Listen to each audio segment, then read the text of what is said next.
In part 1, we introduced the first 5 animation principles. Now, let's continue the journey. The next animation principle is called solid drawing. This principle is about making sure the form of the object or character feel like they are in a three-dimensional space with weight, volume, and balance. To master this principle, often require knowledge of three-dimensional drawing, autonomy, lighting, and shadowing. For example, when you draw a character, consider the weight of the body and apply overlay to the character's muscle and clothes. Alright, the next animation principle is called secondary action. Secondary action is gesture that support the main action to add more dimension to the character animation. For example, a person working, the movement of his leg is primary action. The position of movement of his arm, his facial expression are considered secondary action. We can see he is happily working and listen to music. Now, he is working, but he feels sad. Then now he is thinking something whilst working. Now, the next animation principle is called straight ahead and pose to pose. In fact, straight ahead and pose to pose are more of an animation method rather than principle. With straight ahead, we draw animation frame by frame from beginning to the end, just like a flipbook. This create-as-you-go approach gives the animation a feel of natural flow that look fresh and appealing. On the other hand, pose-to-pose is more of a planning process. We first draw out a couple keyframes, then fill in the interval later. This approach is more commonly used as it gives us better control over the whole movement and earlier clarity of the overall look and feel. The ninth principle of animation is called arcs.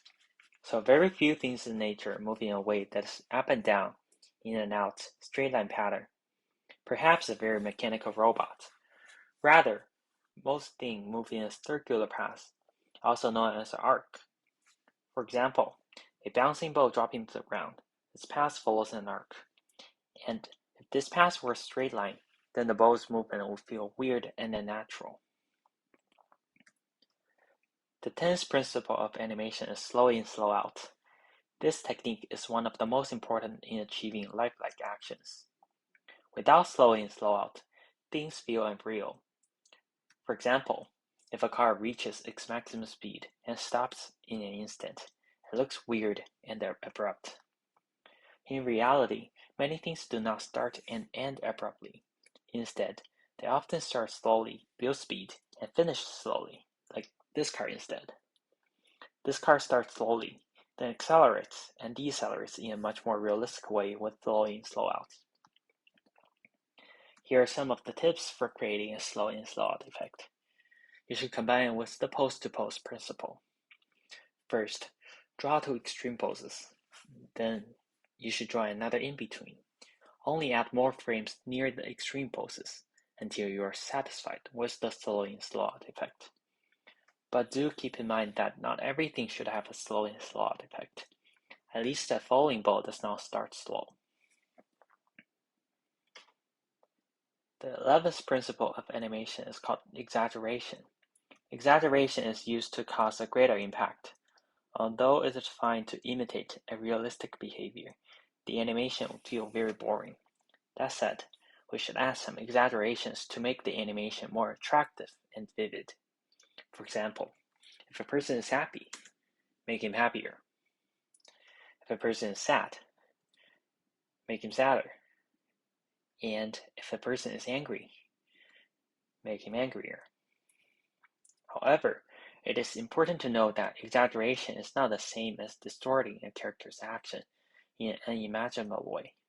So, you should not over-exaggerate your animation. The 12th principle of animation is called appeal. Appeal in animation simply corresponds to a character's charisma. Appealing doesn't always mean good looking. A bad villain can have its own charisma. The important thing is that the character feels real, interesting, and stands out in their own way, such as this skeleton. He's juggling his own head. Not many creators can accomplish this.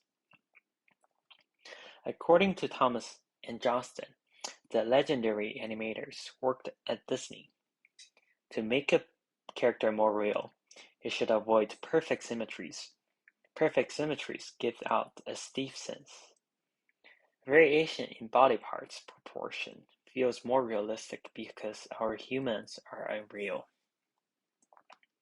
However, appeal does not mean real. If you have a humanish character, don't make him look exactly like a human. Make him more interesting to look at and unique in his own way. Thanks for watching. Hope you enjoyed this cartoon.